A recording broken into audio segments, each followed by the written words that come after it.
What's up, people? I watched a documentary the other day, and I think it was called "Alone in the Wilderness" or "Surviving Alone." They should have called it "A Man Crying in the Woods," but it was really interesting. Like watching the whole program, it was like a lesson in human psychology, and I'll just try to make a quick point. Like, when we have the comforts we need, when we have a full belly, it's easy to be a philosopher. It's easy to think. It's easy to feel at one with everything. It's easy to feel connected. And when we're lacking what we need, everything becomes miserable.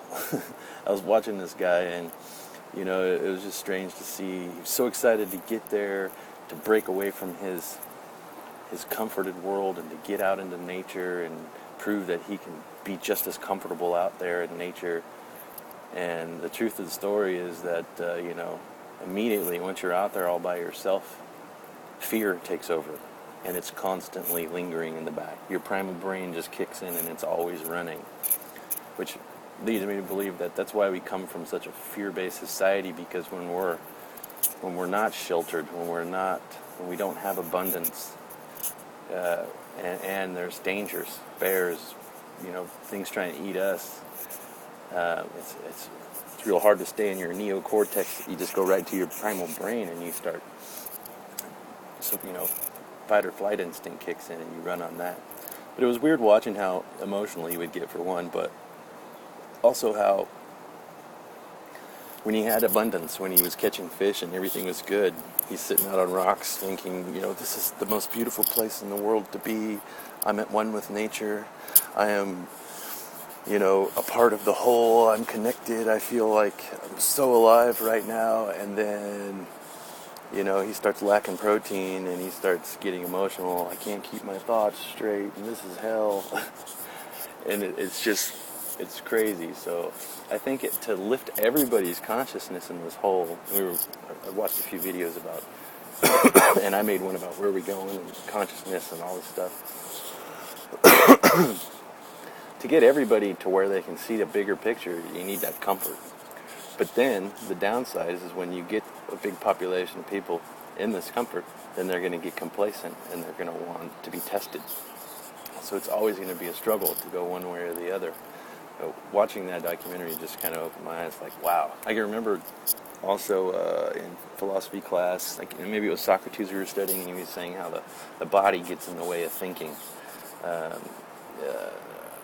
The materialness just dulls our senses constantly because of its aches and its pains and its desires and its needs and its upkeep. That only when we leave this body will we have true understanding and knowledge, because we won't be succumbed to the body's problems. That's a big philosophical idea that we used to discuss. But it was kind of an interesting documentary to watch, just to see the guy go through his ups and his downs, and then he caved in the towel early. I think he was supposed to be out there for so many months. But we can get hardened to any condition and learn how to survive. There's people that can be thrown out there and just be totally comfortable and know how to move and be smart and pragmatic and still feel balanced and at one with everything, even in the hard times and the good times. And I think that's the one thing, is to, even in the difficult times, we got to remember that we're the big picture. It's really hard, though.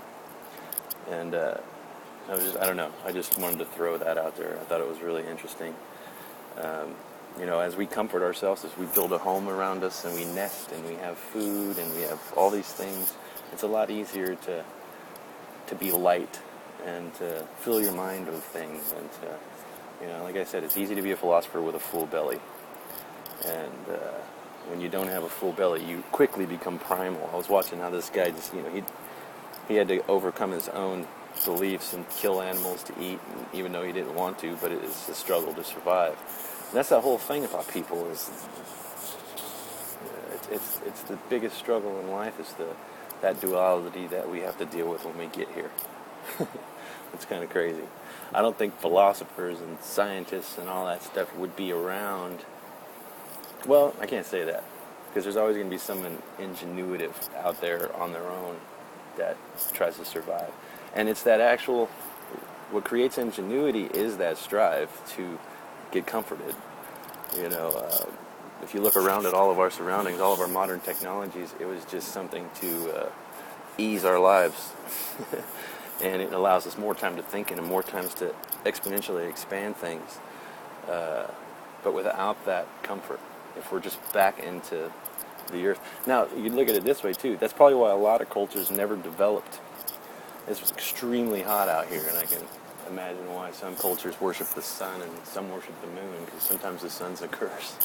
But imagine being born and raised in a geographical sweet spot where you could plant your crops, or you have plentiful, bountiful food. You never really have, you go out and work for a few hours a day, then you just sit around and hang out and commune with your neighbors.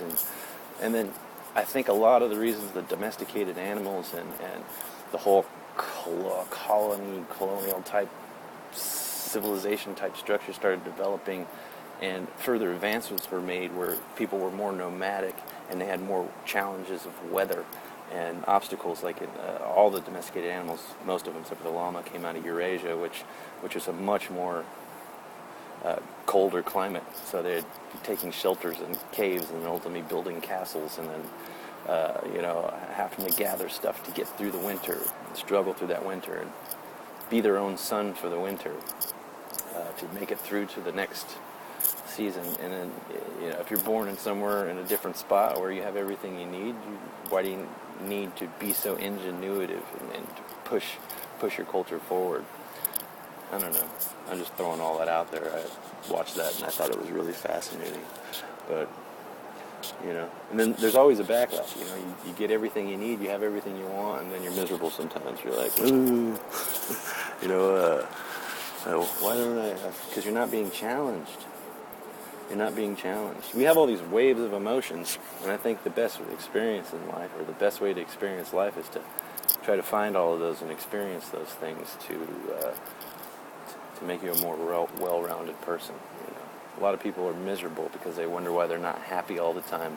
You're not supposed to be happy all the time. You have a whole bunch of other ranges of emotions that you should be going through.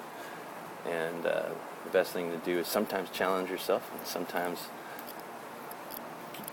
be happy with what you got and use your mind. I don't know. Just throwing all that out there. I don't know if it makes very much sense. I'm kind of rambling. I had way too much coffee. Have a great day, people. Later.